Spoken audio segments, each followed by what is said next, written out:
Hoje se sabe de maneira muito clara, e o Intercept está aí para confirmar e nunca foi desmentido, que usava-se a prisão provisória como elemento de tortura.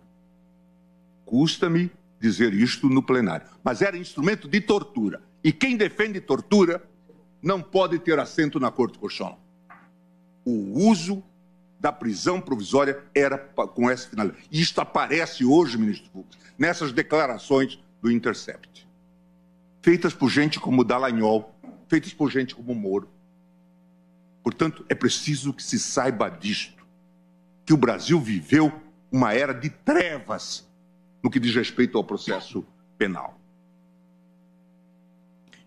Quando foi divulgada, em 2016, as tais 10 medidas, fui eu, a voz que se levantou, creio que única no tribunal, sobre a impropriedade dessas 10 medidas. O que eu disse? Tenho a impressão de que estamos vivendo um momento singular. Depois, esses falsos heróis vão encher os cemitérios. A vida continua. Sou mau profeta, presidente. Doutor Alcides. Porque, veja, isso eu falava em 2016 e aconteceu. O resumo da ópera é: você não combate crime cometendo crime. Ninguém pode se achar o ó do Borogodó. Cada um vai ter seu tamanho no final da história.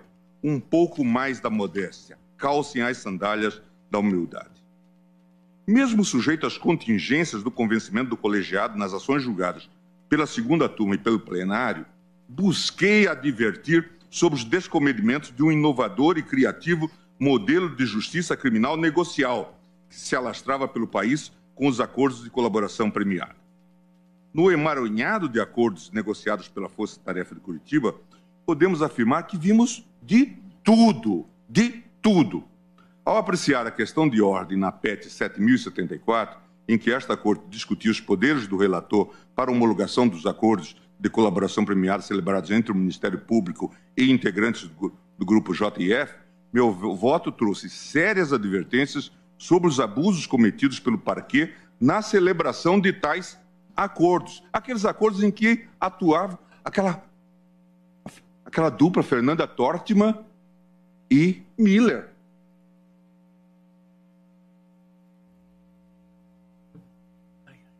E o doutor Janot com a sua sobriedade característica. Como ele confessa em livro que acaba de lançar. Eu citei, então, não vou cansá-los, todas as medidas extra-legem que se tomaram neste acordo. Depois, o acordo de Sérgio Machado. Notabilizou-se por ser talvez o mais engenhoso e inventivo que a Lava Jato pode ter produzido. O acordo colocava a salvo da recuperação de ativos bens em nome de familiares, especialmente dos filhos do colaborador. De forma flagrantemente contra a legem, previa que o Ministério Público se comprometia a postular que as sentenças em ações de improbidade administrativa ajuizadas contra o colaborador teriam natureza meramente declaratória. Poderia complementar esse inventário com outras pérolas. O ciclo de engenhosidades parece ter atingido seu ápice na previsão de novos regimes de execução de pena privativa de liberdade não imaginados pelo legislador. O mesmo acordo de Sérgio Machado previa a obrigação de o delator cumprir a sentença de prisão em sua própria residência particular durante o período negociado, sendo-lhe permitido sair da residência em 8 dias por ano por um período de 6 horas contínuas. O acordo continha como anexo um rol de 27 amigos e familiares que poderiam visitar a residência. Já o acordo de João Cerqueira de Santana Filho estipulava que o réu deveria ficar apenas das 20 às 6 horas em sua casa, sendo autorizadas viagens para o exterior para o tratamento de saúde. Diante de todas essas constatações, presidente, no julgamento da referida PET, meu voto, mesmo sem deixar de reconhecer os avanços que a operação trouxera para o combate à corrupção no país, externalizei com veemência as minhas recalcitrâncias quanto às verdadeiras finalidades dos membros da Força Tarefa. Nesse sentido, destaquei à época a preocupação da Operação Lava Jato em produzir volume de investigações com ou sem futuro parece ter se tornado, com as vênias de estilo ou sem vênias, um dos objetivos do grupo de trabalho da Procuradoria-Geral. Os objetivos da Lava Jato não são imediatamente políticos. A disputa é por poder entre poderes do Estado. E depois isto está caracterizado nas revelações agora de Intercept. Para além, dizia eu, das vaidades pessoais, está em formação um quadro que permite que o processo penal domine o jogo político. Complementados pelo tapetão eleitoral costurado pela lei da ficha limpa, as investigações de macrocriminalidades das classes políticas e empresarial dão ao Ministério Público o poder de definir os rumos políticos do país. Basta abrir um inquérito sem controle. E agora, quem o diz não sou eu, é Dallagnol, quando diz que imaginava lançar 4 procuradores como candidatos ao Senado. E dizia, pobre do Álvaro, eu vou derrotá-lo. Porque só tem uma vaga e a vaga é minha. Era um sujeito tão vaidoso que dialogava com o espelho, no caso, o telegrama. Contando isso. Veja, o partido dos procuradores. Um projeto político. E não sou eu que estou... Mas eu disse isso antes. Na apreciação do HC 143.333, impetrado por Antônio Palocci, dediquei parte do meu voto a denunciar que a corrupção já havia chegado à Procuradoria. E falei dos episódios Miller, Fernanda Tortman e tudo o mais. Em 16 de março de 2009, ainda antes de serem reveladas as mensagens do The Intercept, o tribunal julgou o inquérito 4435, quarto agravo regimental, no qual se discutia a extensão da competência da Justiça Eleitoral para julgar crimes comuns conexos aos eleitorais, previsto no inciso 4º do artigo 109 da Constituição e no inciso 2, artigo 35 do Código Eleitoral. Mais uma vez, não me furtei a denunciar. Isso é relator ministro Marco Aurélio. Na oportunidade, busquei deixar claro que a tentativa do Ministério Público de mudar a competência da Justiça Eleitoral, a qual permanecia incólume em todas as constituições brasileiras, diga-se de passagem, por amor à verdade, não houve modificação de entendimento nessa matéria. Eu disse, é preciso o combate à corrupção dentro do Estado de Direito. Não se pode combater a corrupção cometendo crimes, ameaçando pessoas, exigindo delações ou fazendo acordos, tendo irmão como dono de escritório porque passa as delações. Tudo isso não é compatível com a ordem do Estado de Direito. Assim se instalam as milícias brasileiras. Esquadrão da Morte é fruto disto. É preciso ter cuidado. Quem investiga tem que observar o Estado de Direito. Conúbio entre julgador e polícia pode ter até algum fetiche, até de índole sexual. Moderação aqui.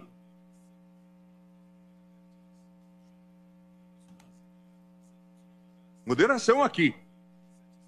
Julgador é órgão de controle, não é órgão de investigação. Tenho minha consciência tranquila, presidente, que desde as fases iniciais da operação, ainda em 2014, exerci de forma responsável o controle jurisdicional dos atos praticados pela Polícia Judiciária, pelo Ministério Público e pelo próprio Poder Judiciário relacionados à apuração de fraudes no sistema Petrobras. Mas, presidente, é muito interessante agora a análise, e eu não vou ter tempo de fazer isto de maneira aprofundada, certamente terei em outras oportunidades, das mensagens que vêm do The Intercept. Não parece haver dúvida de que o juiz Moro era o verdadeiro chefe da força-tarefa de Curitiba. Em diversos momentos, o magistrado direcionou a produção probatória nas ações penais e aconselhou a acusação, inclusive indicando testemunhas e sugerindo a juntada de provas documentais. Quem acha que isto é normal, certamente não está lendo a Constituição e o nosso Código de Processo Penal. Ao apreciar a denúncia formulada contra o suposto operador Zvi Skornik, Moro deu por falta de provas de um suposto depósito em favor de Eduardo Musa, que seria determinante para a recepção da denúncia. Como um verdadeiro coach da acusação, o juiz avisou Deltan, o qual, tratando com os demais procuradores, informou que tem um depósito em favor de Musa e, se for por lapso, que não foi incluído, ele vai receber amanhã e dá tempo. O magistrado ainda tinha a função estratégica de sugerir aos procuradores a ordenação das fases da operação, considerando, é claro, o seu interesse midiático. O quadro de esquizofrenia nas funções de juiz não chega a passar despercebido pelos próprios membros da Força Tarefa. Em mensagem atribuída à doutora Monique Schecker, a procuradora demonstra ter clareza que Moro viola sempre o sistema acusatório e é tolerado por seus resultados, aqui no Intercept. Aqui não há como deixar de reconhecer que a própria dignidade dos membros do Supremo foi vilipendiada, presidente, em diversos episódios desta triste tragédia. Em um dos lamentáveis episódios descobertos, após a Polícia Federal ter anexado aos autos um processo da Lava Jato, indícios probatórios envolvendo autoridades com foro no STF, Moro e Deltan, com o apoio da Procuradoria-Geral da República, articularam a escolha do qual inquérito o juiz deveria encaminhar para o STF. Falei com Pelela. Ele disse que se resolve com a remessa dos autos. Ajustei mandar o Odebrecht e disse que manteríamos Suvi e Santana, com o que ele concordou, e disse que cindirão e devolverão. E confidenciou que na próxima semana a pressão se transferirá para lá e esquecerão isso. Quanto à decisão de ontem, ele disse que certamente as coisas se acalmarão. Isso para não falar, presidente, das investidas dos membros da Força Tarefa para investigar ministros do Supremo.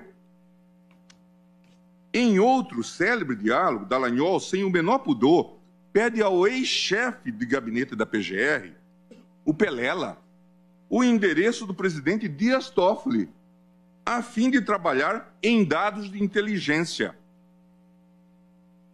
Pelela queria refletir em dados de inteligência para eventualmente alimentar vocês. Sei que o competente é o PGR, risos, mas talvez possa contribuir com vocês com alguma informação, acessando umas fontes. Você conseguiria, por favor, descobrir o endereço do apartamento do Toffoli, que foi reformado? Era para envolvê-lo, presidente, na delação da OAS. Era disso que se tratava. Como denominar isto, presidente? Como denominar isto? Poucos dias depois, pede-se de novo a informação. E Pelela dirá, não é apartamento, é casa onde Toffoli mora. E fornece o endereço. É disso que nós estamos falando, presidente. Essas insinuações parecem ter atingido seu grau máximo quando, insatisfeitos com a concessão de ordem em sede de habeas corpus, os membros da Força Tarefa, em um evidente delírio, elucubraram que eu seria beneficiário de contas e cartões de crédito mantidos na Suíça. Na ocasião, a possibilidade de membros do MP apurarem dados a respeito do ministro do Supremo é tratada com ironia e desdém. Vai que tem um para o Gilmar Mendes. Para o Gilmar. Diz o procurador Roberto Pozobon. Aparentemente, nem os relacionamentos entre os membros dessa Suprema Corte escapavam ao conhecimento dos membros da Força Tarefa, que previamente já contavam com os votos e posicionamentos de cada um de nós. Em uma das anedotas assaz curiosa, Dallagnol conta para os procuradores que Fux disse quase espontaneamente que Theory fez queda de braço com Moro e viu que se queimou, portanto não podia lutar contra Moro. Dallagnol teria revelado ainda que os procuradores do Lava Jato podiam contar com ele, com Fux, com o que fosse preciso. Ao saber do diálogo, Moro sagra. In Fux we trust. Até o próprio relator dos processos da Operação Lava Jato no STF, que sempre se destacou pela sua mais absoluta integridade e isenção nos seus posicionamentos, era taxado como um juiz conivente com a organização criminosa de Curitiba. Em outra conversa, Deltan aponta: caros, conversei 45 minutos com o Fachin. O Fachin é nosso. Sequer a ministra Carmen Lúcia foi poupada. Após tomarem ciência de uma DPF ajuizada pela Rede de Sustentabilidade, houvera sido distribuída à eminente ministra, os procuradores não revelam nenhum pudor ao acusá-la de frouxa. A configuração de um quadro sistemático e reiterado de ofensas à legalidade e aos princípios constitucionais da ampla defesa dos investigados tornou-se incontroversa com o desvendamento de uma verdadeira máquina de provas ilícitas que era utilizada pela Lava Jato, muitas vezes de forma espúria e para enganar o Judiciário e o próprio Supremo Tribunal Federal.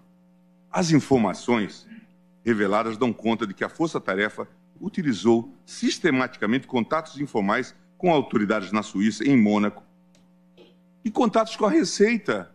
Veja que aqui há uma passagem que eu estou omitindo de uma conversa entre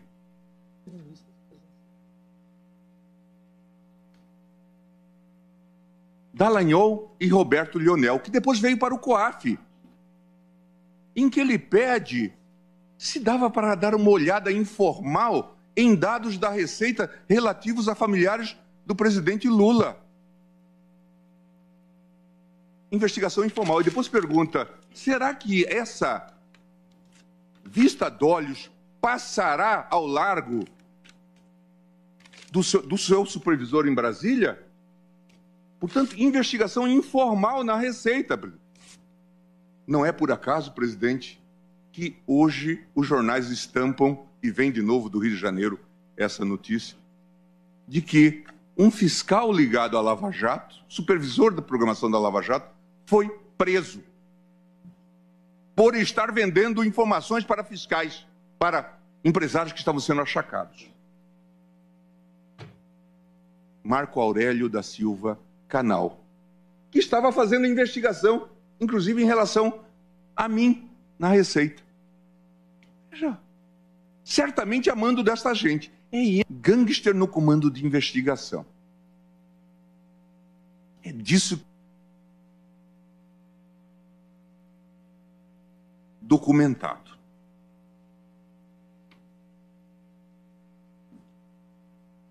Voltar, presidente.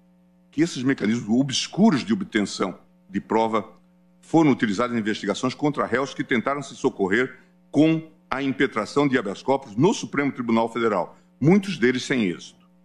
O próprio sistema DROIS da construtora Odebrecht, que é fonte de elementos indiciários utilizados em diversos inquéritos e ações penais da Lava Jato, fora clandestinamente acessado pelos procuradores pelo menos um ano antes da celebração de acordo com os 78 executivos da empreiteira, quando o acesso ao sistema teria sido oficialmente concedido ao MP.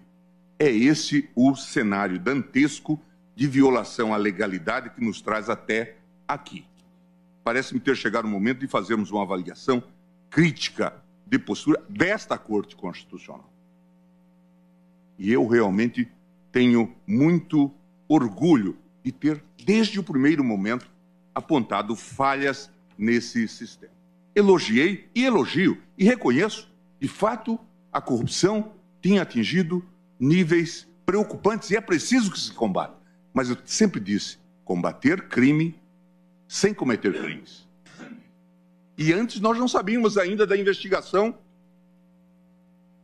relativa à Fundação Dallagnol, que teria um fundo de 2,2 bi.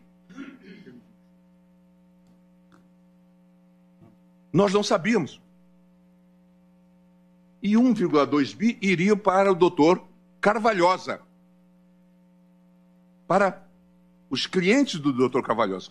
Sob que razão? O ministro Alexandre, na decisão que tomou, na ADPF, corajosamente proposta pela doutora Raquel Dodge, apontou a ilegalidade desse acordo e reverteu esse dinheiro para as finalidades públicas. Então, presidente, é muito sério que se debata esse tema com a profundidade. Que todos nós saibamos do que se está falando. O que se sabe hoje já é muito grave.